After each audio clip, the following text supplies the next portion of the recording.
Todo comienzo supone nuevas posibilidades. El envejecimiento poblacional está transformando nuestra manera de vivir, de trabajar, de cuidarnos. Junto con El Observador y Alcance Servicio de Compañía, te presentamos Revolución Plateada, un ciclo de charlas para ir descubriendo cómo estas transformaciones pueden significar oportunidades para todos. Vamos a vivir más, es un hecho. La gran pregunta ahora es cómo vamos a transitar esa longevidad, un tema que ha expandido significativamente los márgenes o horizontes del debate clásico, ¿no? Aparecen nuevas tensiones entre ciencia, salud, justicia social y sobre todo el sentido de la vida. Hoy en este capítulo vamos a ir por el lado del cuidado. No solo como un derecho, sino también como una concepción ética, ¿no? Porque, bueno, si hay que reconfigurar algunas cosas porque vamos a vivir más, hablemos de esto, profundicemos en esto. Nos está acompañando el doctor en filosofía, profesor y además investigador Miguel Pastorino. Gracias por estar aquí con nosotros. Un gusto, Victoria. Esto de la longevidad nos hace hacernos preguntas de las de siempre, pero también nuevas, ¿no? Sí. Hasta por el lado de qué es ser humano. Y el cuidado, porque uno piensa, bueno, igual va a haber un final, tarde o temprano va a venir un momento en el que, algunos más, otros menos, pero vamos a estar necesitando de la otredad. Cosa que a veces cuando uno es joven cree que eso va a pasarte mucho después, o capaz que nunca, ¿no? Sí, yo creo que hay un problema uno de los problemas que tenemos es que estamos en una sociedad marcada por una tendencia hiperindividualista, ¿no? Que viene de lejos, pero ahora se ha agudizado más. Entonces, claro, en una sociedad hiperindividualista, envejecer es problemático.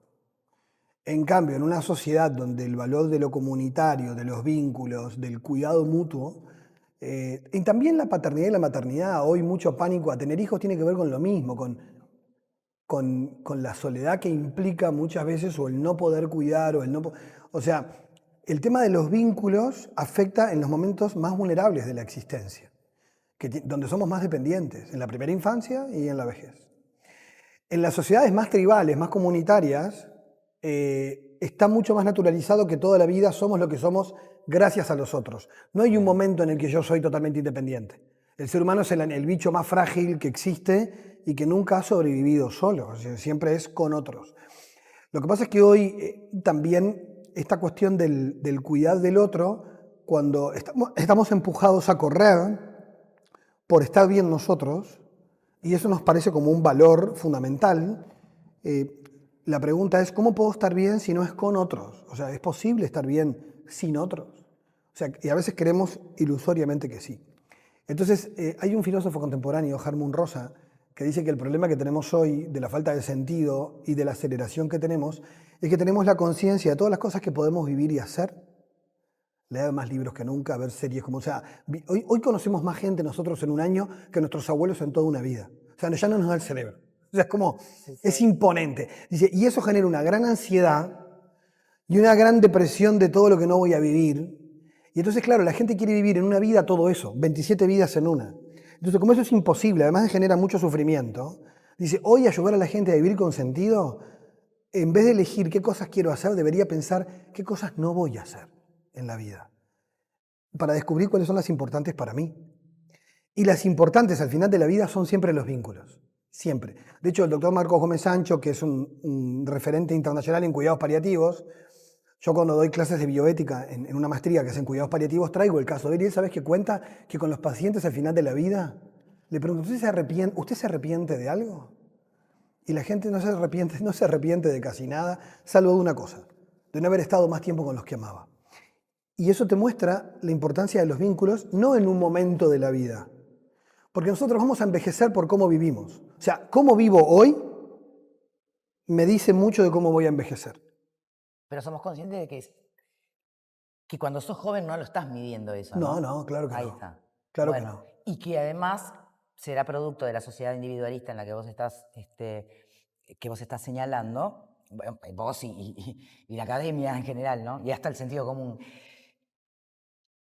Tampoco nos está preparando ni para nosotros ser protagonistas en la futura longevidad, ni para nosotros sostener a los longevos. Claro, ahí hay dos temas enormes, Victoria. Uno, el primero tiene que ver con los valores de una sociedad. O sea, los valores es lo que una sociedad valora. Y eso ha cambiado con los siglos y con los tiempos y las culturas. ¿Cuáles son los valores? Es lo que la sociedad valora. Entonces, cuando nosotros valoramos el ser productivos, claramente volvernos menos productivos implica una devaluación de mi persona. Y yo me miro al espejo como alguien que vale menos cuando el valor que tengo delante es la productividad. Cuando el valor que tengo delante es el hacer y no el ser. En una sociedad donde lo que importa es el ser, el hacer es secundario, porque lo que importa es quién soy. Entonces, a lo largo de la continuidad de mi vida, poner el valor en el ser, que esto lo decía Platón, y no en el tener o no en el hacer, es una mentalidad distinta donde yo pongo el valor en la sabiduría, que es la experiencia acumulada, que es el disfrutar de la vida y lo que me dan los años. La famosa frase, ¿no?, de como el buen vino, ¿no?, que uno va de algún modo la mejoría interior. Dicen, pero hoy nunca una mujer es como el buen vino. Claro, entonces ahí te dicen, pero esto tiene que ver con el mundo interior, que los filósofos antiguos, los estoicos, o sea, que a medida que, decían esto, a medida que me deterioro exteriormente, voy planificándome interiormente. Esa también tiene que ver con una visión dual entre lo espiritual o lo psíquico y lo físico, ¿no? Hoy somos una sociedad muy centrada en lo material, en lo físico, y eso nos marca indefectiblemente. Tampoco romantizar lo que sabemos plantea desafíos importantes, ¿no? Y ahí es donde, hasta incluso desde la perspectiva bioética, el concepto de esa vinculación, que en algún momento, pongámosle nombre, es cuidado, ¿no?, sobre todo cuando la persona va perdiendo más autonomía, tiene que ser un arte. Que, al fin y al cabo, ¿qué es cuidar? Es mirar con condescendencia, es seguir apostando a la autonomía por más remanente pequeño que quede. ¿Qué es cuidar al otro? Mantenerle su ser, su sentido. Pasa que esto implica otra pregunta. Cuidar es amar. Y ahí la pregunta ¿qué es amar? Se vuelve mucho más amplia. O sea, cuidar es una forma de amar. Y es una forma de reconocer el valor del otro, ¿no? Y obviamente que sabiendo que vivimos más y cada vez más, no siempre vivimos en las mejores condiciones los últimos años de vida. Por eso es que la bioética en los años 70, cuando nace como disciplina fuerte, se plantea con los CTI y demás, temas que la bioética, por ejemplo, se plantea, bueno, ¿hasta cuándo prolongar la vida artificialmente? Bueno, hoy ya está casi que establecido que un paciente tiene derecho a que no le prolonguen la vida porque entiende que es totalmente inútil prolongar sufrimiento o prolongar una vida, ¿no? Entonces, eso nos da como esa pauta de decir, bueno, en Uruguay tenemos una ley de voluntades anticipadas donde yo digo, bueno, yo para vivir en esas condiciones prefiero llegar hasta aquí.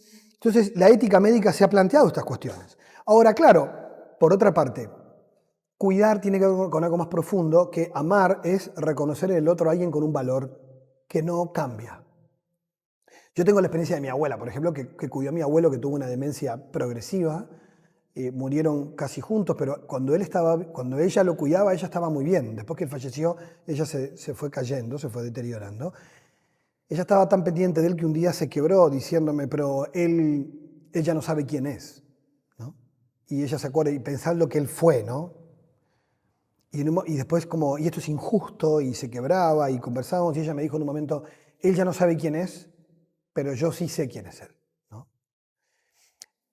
Esa frase para mí fue el acto de reconocimiento de, aun cuando la persona no es capaz ni siquiera ni descubrir su valor, el cuidado tiene que ver con el valor que la sociedad o que el otro me da a mí como persona. ¿Y por qué lo cuido? ¿Por qué lo abrazo?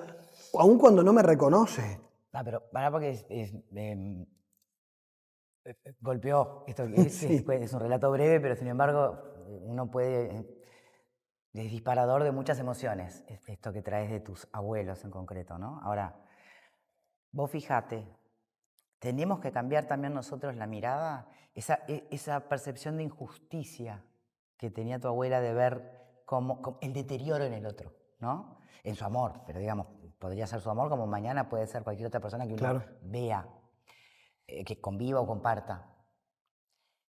¿Cómo podemos hacer para no perder de vista siempre la dignidad de ese otro, aún en su momento de mayor deterioro, casi que de desconocimiento de sí mismo? Bueno, ahí hay un tema capaz que muy abstracto y filosófico, pero está bueno decirlo, y es, nosotros después de lo que pasó con los nazis en la Segunda Guerra Mundial, la sociedad occidental, al reconocer la Declaración de Derechos Humanos, en la introducción dice, todos los seres humanos tienen la misma dignidad. Tenemos una dignidad que es inherente a la condición humana, no importa la edad, ni la condición, ni lo que te pase. Esto quiere decir que cuando tengo a alguien que está en la cárcel, que cometió delito, esa persona merece respeto y cuidado, aunque yo no tenga ganas. O sea, que no depende de lo que yo sienta incluso. Quiere decir que la humanidad en un momento se reconoce a sí misma como la persona merece cuidado porque tiene dignidad, una dignidad que le es inherente a su condición.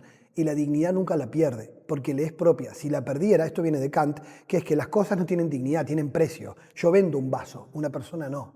Entonces, el vaso no tiene dignidad, tiene precio, pero la persona no tiene precio, tiene dignidad. Por eso las leyes impiden la venta de órganos o la trata de personas. Del mismo modo, la dignidad nunca se pierde, porque es propia de la condición humana. Otra cosa es que vos abraces el dolor, el sufrimiento y la injusticia, y como humanidad abrazamos el dolor del otro. Y acá viene la conexión con otros dos conceptos importantes, la empatía y la compasión, que se mezclan o se malinterpretan. La empatía es la capacidad de ponerme en tus pies.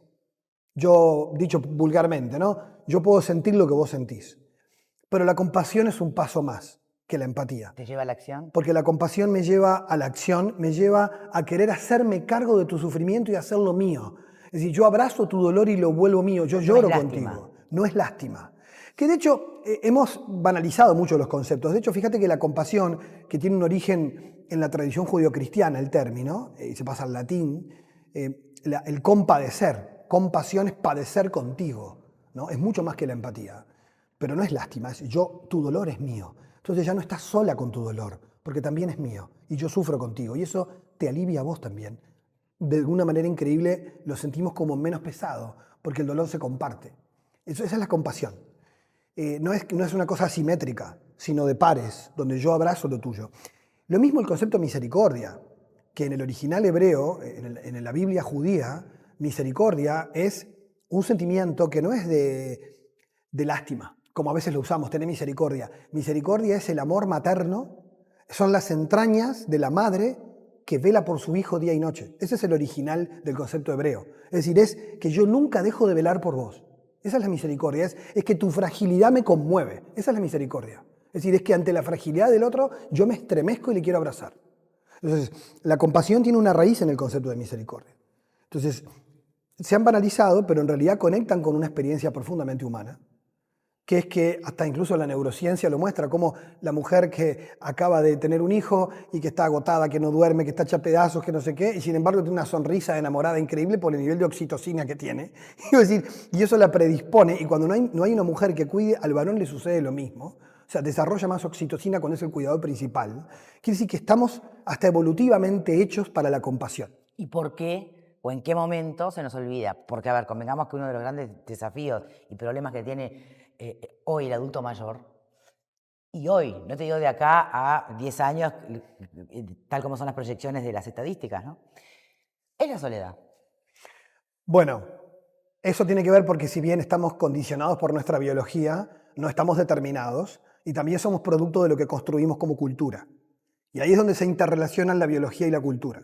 Y si nosotros construimos una cultura, como dice Adela Cortina, la filósofa española, una cultura gerontofóbica, de fobia al anciano, porque en él vemos lo que es mi futuro y lo que yo no quiero, que es más limitaciones, menos posibilidades, menos productividad, y el maltrato al adulto mayor, que a veces no es un maltrato físico, es simplemente abandono o indiferencia. La mera indiferencia. Obviamente. Claro, y hay muchas formas de violencia invisibles porque son simplemente olvido, abandono, porque lo quiero arrojar fuera de mi horizonte, la vejez.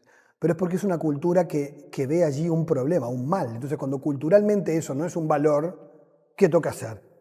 Que desaparezca. Y entonces eso cae sobre las personas, incluso ellas sobre sí mismas. ¿Y cuándo empezó a pasar eso? Porque en las culturas hasta occidentales, el viejo era el sabio, ¿no? El viejo era el que de alguna manera legitimaba la sabiduría, ¿no? Sí, y también, como vos decís, a veces se romantiza. En las épocas, los griegos y los romanos tuvieron etapas distintas, tuvieron épocas de desprecio al adulto mayor también, como la persona, justamente, ¿no? Que va quedando incapaz. Y sobre las personas con discapacidad también, los romanos se los sacaban de encima, o sea, los descartaban. Eh, pero también hay toda una reflexión en esas culturas que busca una vejez en este sentido, ¿no? De sabiduría, de la acumulación del talento, de la experiencia. Y están escritores romanos, están escritores griegos, pero no es una cosa lineal. Nunca es lineal. Siempre hay en las culturas culturas que han despreciado la vejez y otras que las han puesto enaltecido. Por eso digo que hay un tema de responsabilidad cultural con lo que hacemos que impacta sobre la vida que tenemos. Entonces nosotros elegimos también dónde ponemos la vejez en la sociedad. Y a ver, la cultura del cuidado, que tiene que ver con algo que a veces decimos, tiene que ver con conductas cotidianas. Si nosotros no reconocemos la dignidad del otro como persona y le faltamos el respeto, ya no al adulto mayor, a cualquiera, solamente porque no es de los míos, ¿por qué voy a respetar a este que ni siquiera tengo por qué valorarlo? Entonces, el tema de la dignidad... Ahí te estás refiriendo a tensiones que están en la sociedad que van desde lo político, partidario, sí, las pero lo que pasa es que polarizaciones. eso en realidad hay autores que hablan de que las faltas de respeto han ido aumentando. Sí. Subís al ómnibus y ni decís permiso, te sentás al lado de un poste. Es decir, las faltas de respeto de que ves a alguien que te pide ayuda para pasar y mirás como que no lo vieras y seguís de largo, eso siempre existió, pero no legitimado socialmente, como que nadie se sienta culpable de hacerlo, ¿no? O sea, esa legitimación social... Y bueno, porque también hubo un auge en algún momento del tengo que estar bien, y me merezco estar bien. Entonces, esas tensiones nos ponen en un lugar cultural donde las faltas de respeto al otro son faltas de reconocimiento de su dignidad. Si a eso le agregás que está en una situación de devaluación social, el respeto es menor. Sumale que no tenés por ahí una red de contención social, no tenés vínculos familiares o no los generaste, amistades a lo largo de la vida, que también puede pasar. Por eso ahora, bueno, ahí dijiste dos cosas importantes. Una, en Europa se están otra vez construyendo comunidades intergeneracionales. Sí. ¿Por qué? Porque se da cuenta que es saludable que el niño conviva con el anciano, el joven, que no hay que grupos de personas con discapacidad, grupos de niños de primera... Que la inclusión incluya lo intergeneracional. Claro, y que justamente aprender a convivir en el cruce de generaciones es no solamente saludable, sino construye futuro. Hannah Arendt, filósofa del siglo XX, decía que la tarea del mundo adulto es entregar a las nuevas generaciones el mundo recibido. Y eso se llama tradición, que no es tradicionalismo. Es entregarte toda la cultura, los valores, la historia, para que no partan de cero, para no dejarlos huérfanos. El tema es que si el adulto renuncia a eso, deja a la nueva generación a la deriva. Eso está pasando porque la actual generación desconfía de su propia cultura, de sus propios valores. Está como en crisis, en una gran incertidumbre. Ahí el adulto mayor, ¿qué viene a ser? El link con la tradición. Con el pasado, porque el pasado me da raíces y además me relativiza el presente. Mirá, esto ya pasó 20 veces peor antes. Tranquila, Victoria. O sea, hubo épocas en la historia que yo viví cosas peores. Entonces, de algún modo, el quien pasó mucho tiempo puede ayudar al otro a relativizar su presente. El que está en el presente da esperanza al que ya se le está terminando la vida y dice el mundo sigue contigo. Bien. Entonces, de alguna manera, el encuentro intergeneracional es fuente de esperanza, y no solamente de esperanza, de aprendizaje y de valoración mutua. Y lo otro es, que dijiste, es el tema también de lo que va pasando con qué hacemos con los que quedan solos, que nos quedó colgado lo de la soledad. Claro. ¿No? O sea, hay una soledad elegida que muchos eligen, grandes pensadores para crear, gente que necesita, y es saludable un espacio de soledad para todos. Y hay una soledad no elegida, padecida, ¿no? Ahí el tema es qué haces con ella. Hay una tarea para la persona que va quedando sola, que se van yendo los que yo quería, cómo resignifico mi vida en esta situación, y es posible, pero hay que ver cómo se hace y ahí cómo acompañamos ese proceso. Y después, la responsabilidad de quienes cuidamos, de darnos cuenta cuando estamos abandonando, a veces sin darnos cuenta. Pero ese límite a veces puede ser engañoso. Sí, claro, ¿no? Porque son líneas muy finas. Claro, y por eso la pregunta es hasta dónde uno tiene que activar la compasión o, de alguna manera, marcar cierta distancia para que la persona siga explotando todo su potencial, el remanente de potencial, el remanente de energía, ¿no? Lo mismo que te preguntás como madre con un niño. Claro. Traslado la misma pregunta, ¿no? eh, de hija para con tus padres, por ejemplo?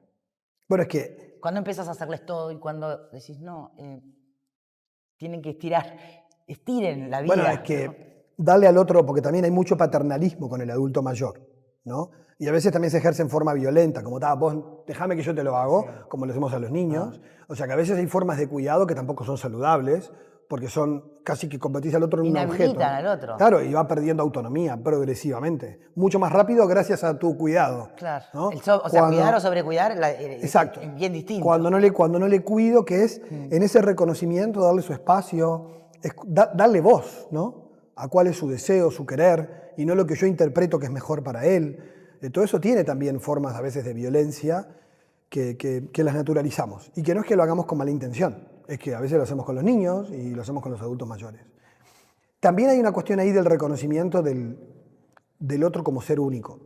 Una vida no es biología, es vida biográfica. A mí me gustaba con mi abuela en sus últimos tiempos tratar de sacar la información de mi bisabuela, que la conocí, hasta murió cuando yo tenía 15, pero que vino de Italia. Yo no tenía ni idea, ni de pila de cosas, ¿no? Entonces, ahí hay un montón de cosas que se van con ella.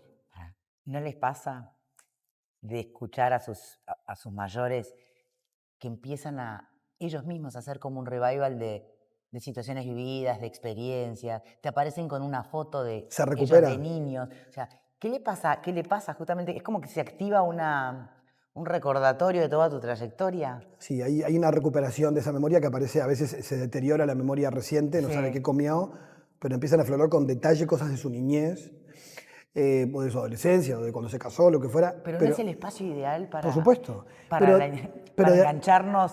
pero de habilitar a la conversación, Claro. de que hay una vida que es única y que se va. Los japoneses tienen muy claro, en Okinawa, que es una de las sociedades, ¿no? Como se dice, azul, ¿no? La gente vive más, y ya hay estudios que muestran que no tiene que ver con la dieta, tiene que ver con el sentido de la vida que tienen. Ellos tienen una razón para vivir cuando se levantan, no a mirar la pared o la ventana, ¿no?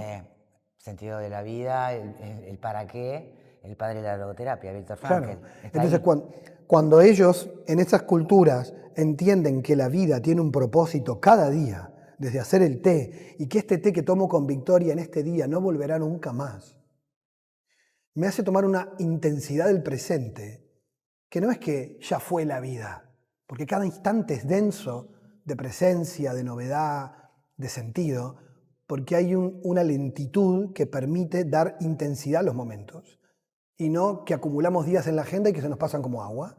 Hay otro modo de vivir, pero siempre lo que hace la diferencia en el joven y en el adulto igualmente es que tenga sentido este momento.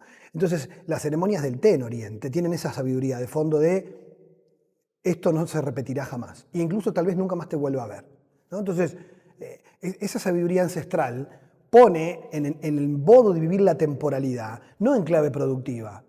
Ya no voy a poder hacer muchas cosas, ya fue mi vida, ya fue de un modelo productivo. Claro, en ese modelo cultural tu vida ya parece que quedaste fuera, pero en realidad tu vida es única e irrepetible, tus vínculos también lo son y tus experiencias también lo son. Y cada día será un momento nuevo en tu vida. Entonces, el adulto mayor que vive cada día como una novedad, vive una vida llena de sentido. Porque la novedad está incluso dentro de la rutina, porque está cargada de vivencia. Que eso es lo que los griegos distinguían entre el tiempo cronológico, que es el que pasa con la aguja del reloj, y el tiempo vivencial, el kairos, que es el tiempo denso de experiencia, de sentido, y que hay momentos en la vida que parece que duraron un montón por su densidad, y hay momentos que pasan como segundos porque están vacíos, ¿no? O al revés, momentos que son tan divertidos que se nos van tan rápido. Entonces, la experiencia vivencial del tiempo no coincide con la cronológica. Entonces, si quien piensa en su edad cree que el valor de sus años depende de lo cronológico, no está aprendiendo el valor del tiempo vivido, que no es solo el pasado, es lo que te pasa hoy, ¿no? Pero claro, hoy ni reparamos en conversar estas cosas, ¿no? Dijiste que cuidar es amar. El tema es que a veces el cuidado termina cayendo en manos de especialistas que tienen el gran desafío de una formación constante, ¿no? A medida que esta revolución plateada va conquistando el mundo. Ahora, a veces uno cree que el amor solo puede ser el filial o tiene que tener que ver con conocer a la persona o que esa persona sea parte de nuestra historia. ¿Cómo poder incorporar el concepto del amor en un cuidado profesional? Y está bueno. Los griegos tenían 3 palabras para usar amor. Nosotros usamos una sola en español. Decimos amor para todo, para si estamos enamorados, en pareja, con hijos. Usamos amor para todo. Ellos tenían 3. Eros, era el amor erótico, el amor pasional. El filos, que es el amor de amistad, es el filosofía, amor al saber. Y el ágape, que es el amor estrictamente gratuito, que es desinteresado. Y por eso puede ser con un extraño incluso. Porque es yo busco tu bien porque me importa que vos estés bien. Pero es una cuestión totalmente gratuita, de humanidad, del otro como ser humano. Y ahí hay una clave de reconocimiento. Ahí tenemos algo que puede darse entre los vínculos, obvio, que vos querés, pero incluso se puede dar eso con personas que no conoces. Igualmente, hay expertos en España que están insistiendo en que ojalá el Estado apoyara más económicamente a quienes son los cuidadores naturales. La familia. La familia. Y no, pues que a veces... Estamos con vos hablas de la generación sándwich, ¿no? O sea, Sí. Claro, vos estás en determinada edad, por él entre los 40 Sí. y 60, que te puede tocar tener todos los hijos todavía dependientes de vos y empezar a tener a tus padres dependientes de vos. Bueno, sí, claro. Yo en mi caso tengo los hijos Puede llegar chiquititos. a ser Sí, claro. hasta acá el agua, ¿no? Claro, sí, totalmente. El tema ahí es que obviamente eso tiene que ver también con una estructuración social. Hemos perdido la dimensión más tribal. Antes vos contabas. Yo hoy veo parejas amigas que les pasa lo mismo que a nosotros. Sí, che, pero no querés ni molestar a otro porque me lo ves y está a 1000. O sea, ¿a quién le pedís una mano? Entonces terminás, terciarizando, cargo, sí, no. bueno, pagarle a alguien, y terminás en eso, pero porque las condiciones sociales te empujan hacia ahí. Pero yo creo que no hay que renunciar a esta cuestión más de la comunidad, ¿no? Que pueden ser familia y amigos, Claro. pero que podamos volver a construir comunidad en una sociedad de átomos individualistas. O sea, lo que nos salva es la comunidad. De hecho, está visto que donde la gente tiene como mejores cuidados es cuando hay una vida comunitaria. O sea, una cuestión de lazos, de redes, que no son interesados, sino de mutua ayuda. Y de hecho, además, el que cuida también crece como persona porque nos humanizamos también cuando cuidamos a otros. O sea, porque aprendo a descentrarme de mí. O sea, cuando vos tenés que cuidar un hijo, o sea, muchas de tus prioridades quedan en segundo lugar. Y bueno, ¿por qué? Bueno, es una forma de aprender a descentrarte y aprender a madurar. Lo que pasa es que después tenés que reencontrarte contigo para tampoco que seas una persona que se postergue a sí misma todo el tiempo. Tiene que redescubrirse, pero esos procesos hacen a nuestro crecimiento. Pero si vos no tenés ninguna oportunidad en la vida, porque la máxima filosófica es hacer la tuya lo mejor que puedas y no te compliques, y vas a generar egoístas crónicos. Entonces hay un tema educativo también, que si vos en la familia convivís viendo a tu padre cuidando a tu abuelo, te imaginás cuidando a tu padre vos. Entonces también eso a mí me ha pasado, de que cuando fui, mi padre tiene 70, pero fui a cuidarlo al sanatorio porque tuvo una intervención que tuve que estar 15 días con él, y mi hijo, que tiene el más grande, que tenía más conciencia, con 5, me dijo, cuando vos estés en el sanatorio te voy a ir a cuidar. Yo, ves, es un niño, pero esas cosas son aprendizajes. Te ven como vos tratás a los adultos mayores y ellos también repiten. Y a ver, y esto no es que hay un problema acá, ¿no? La prolongación de la vida y la gente que tiene dependencia durante muchos años, eso a veces hoy es imposible para cualquier familia. Eso es una realidad de hecho. Y la gente que se mete en eso puede terminar enferma ella. Y agotada, agobiada, y eso repercute sobre los niños. Además, o sea, hay casos ojo, que requieren realmente de profesionales. por supuesto. Y creo que la sociedad hoy ha estructurado eso y lo necesitamos, y hay una cuestión del cuidado a nivel estatal, un sistema que, bueno, que le falta mucho. Le falta mucho, lógicamente. Pero por lo menos está la conciencia, se creó, hace falta, ¿no? En Gran Bretaña crearon el Ministerio de la Soledad porque es una pandemia, ¿no? La soledad es una pandemia en el mundo europeo. En otros del Ministerio de la Felicidad. Sí, pero bueno, ¿y esos qué son? Pero pasan las empresas hace años. ¿Qué son? Intentos de la humanidad. Y en el fondo intentamos, como pasa en la educación, lo que antes daba la familia, naturalmente, ¿Lo tiene que dar el Estado? hoy lo da el Estado, el sistema educativo, y bueno, nos pasa a nosotros como educadores. Yo trabajo sobre todo en la universidad, pero sigo trabajando con algunas horas en secundaria, porque me gusta tener un pie con los adolescentes y me golpea con la realidad. Y vos te das cuenta que están más tiempo entre ellos y con nosotros que con sus padres. Entonces, naturalmente vos terminás asumiendo un montón de roles que van más allá del aula. Y eso va a pasar en las empresas. La gente está más con quien trabaja que con quien vive.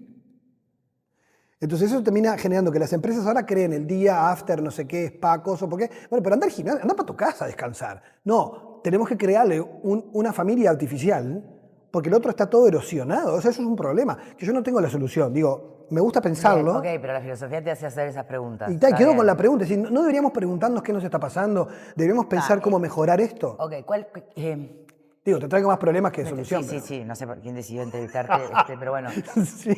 No, está bien, hay que activar esto justamente para ver cómo vamos como miembros de esta sociedad que tenemos que transformar un poco, pero además como protagonistas de esa longevidad mañana o ahorita, ¿no? Sí, claro. Entonces, porque todavía hay que, creo que cambiar algún chip en la manera en que uno asume que va llegando a ese momento y envejece sin resistirse, ¿no? Porque lo hacemos, tratamos de poner cierta resistencia. Entonces, bueno, ¿cómo abrazarla? Sabiamente. No renegando, por supuesto, de la ciencia y todo lo que pueda ayudarnos el mundo evolucionado, pero abrazando lo indeclinable, ¿no? Ahora, en este mundo de sociedades tan individualistas, ¿cuál sería la gran revolución así? No me digas un ministerio de algo, porque no. No. La individual, la que puede hacer cada uno. Yo creo que lo podemos hacer, yo creo que hay gente que lo está haciendo y creo que no es una utopía, porque nos estamos dando cuenta. Si vos miras la historia de la humanidad, hay como momentos pendulares, ¿no? En muchas cosas. Y es como cuando vemos que nos hacemos pelota, reconfiguramos, ¿no? Recalculamos, con mucho daño, ¿no? En el camino, por supuesto, porque esto no es gratis, ¿no? Volver a reconsiderar qué es lo importante en una sociedad.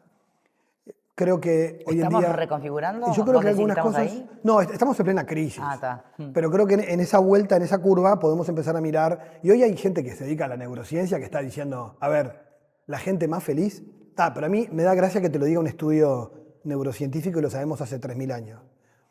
Un estudio que salió ahora dice que la gente que es amable, que cuando hay un coche le hace pase y te miran, que me ha pasado, parece que esto es la Madre Teresa de Calcuta porque le decís pasá vos primero, la gente dice qué pasó, ¿no? O sea, nos asombra la amabilidad, nos asombra que alguien haga algo gratis por mí y no tenga una intención segunda, casi que sospechamos de algo raro, de que está loco, pero que empiecen a aparecer esos valores y que vengan y te digan, la gente que hace eso es más feliz, vive más, hay estudios, ¿no? Enferman menos en determinadas cosas, que parece que ser buena gente te hace menos tóxico en el ambiente que trabajás. O sea, ser una persona que piensa en los demás y que no sea alguien que esté todo el tiempo pensando en sí mismo y que sonría y que tenga buena intención y que quiera ayudar a otros, va cambiando climas, va cambiando espacios. Entonces, no es una cosa así de ponerse súper como, bueno, soy el bonachón. No, somos todo lo que somos. Ni místico y excesivo amor Pero y paz. pero somos capaces de crear buenas cosas. Y de hecho, si mirás a la gente, la sociedad, me decía una vez un amigo, mirá, con esto de que las cosas que pasan, si mirás la sociedad, la mayor parte de la gente que vive silenciosamente, cuidando a sus hijos, trabajando, haciendo el bien lo mejor que puede, es lo que hace que esto funcione. O sea, lo que nos escandaliza es que vemos por los medios y las redes a veces lo peor de la sociedad.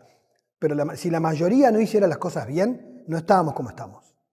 Entonces ahí creo que tiene que haber un poco de fe en nuestra humanidad, en nuestras posibilidades de hacer las cosas un poquito mejor todos los días. Y creo que si vivimos nuestra vida con mayor sentido hoy, va a tener sentido después. Si construimos vínculos saludables, los vas a tener al final de la vida. Si solo vivís de transacciones, al final de la vida quedas solo. Entonces, tiene que ver con cómo construimos, ¿no? Y ahí sí hay una cuota de responsabilidad nuestra, que como dicen muchos, hasta en lo físico, en el cuidado, que hoy estamos tan conscientes de la nutrición, de los ultraprocesados, de que lo que comemos termina en lo que terminaremos siendo. Bueno, y capaz que si vos pensaras en cómo vas a cuidar a Miguel en el futuro, lo estás haciendo ahora, si haces ejercicios, si tenés buenos amigos, y después vienen los expertos que te dicen, la gente que le va mejor en la vida tiene vínculos saludables, descansa bien, tiene amigos, quiere a los otros. Y hay máximas que son universales, obviamente. No necesitas... Pero estaría bueno que así como que en la lista está el magnesio, como que si no, no podés, no llegas a viejo si no tomas magnesio. Digo, esas cosas que son como recetas de manual, que también incluyera la parte vincular, ¿no? Lo que pasa es que la obsesión con estas cosas, los estudios de psicología positiva en Estados Unidos van con, para ser feliz tenés que hacer estas cosas. Claro, pero ¿no será al revés? ¿No será que si hacemos estas cosas porque valen la pena, terminaremos siendo más felices? Aunque suframos, porque tener una vida con sentido no es no sufrir. Hoy hay una obsesión con estar siempre bien. y eso genera ansiedad. O sea, vos podés estar pasándolo mal, pero estar feliz por la gente que tenés al lado. Y eso es un sentido de vida. O el trabajo que haces te apasiona aunque estés cansado, pero te llena la vida. Entonces, hay una pavada hoy, creo, de que hay que ser feliz y eso quiere decir estar siempre bien. Eso es patológico. Víctor Frank decía, eso es estar mal de la cabeza. O sea, estar siempre sonrisa. No, la vida también es lo otro. La vida es conflicto. Lo que importa es que tenga sentido para mí. Y el sentido solo está en dos cosas. En un gran amor, o sea, en los vínculos, Sí. y en una misión en la vida. ¿Para qué estoy? ¿Qué dejo a los otros? ¿Dónde dejo huella? Porque eso es lo que quedará de mí. Y vaya si habrá chance de dejar huella cuando pasaste cierto umbral Claro. y tenés tanto para aportar a los más jóvenes, ¿no? Por supuesto. Pero bueno, Me gustó, me mucho, gustó. mucho Me por gustó, hacer. suena más esperanzador Sí, por la supuesto. Si no nos ponemos longevidad de esa muy perspectiva. pesimistas. Muchas gracias, No, Miguel. gracias a ti.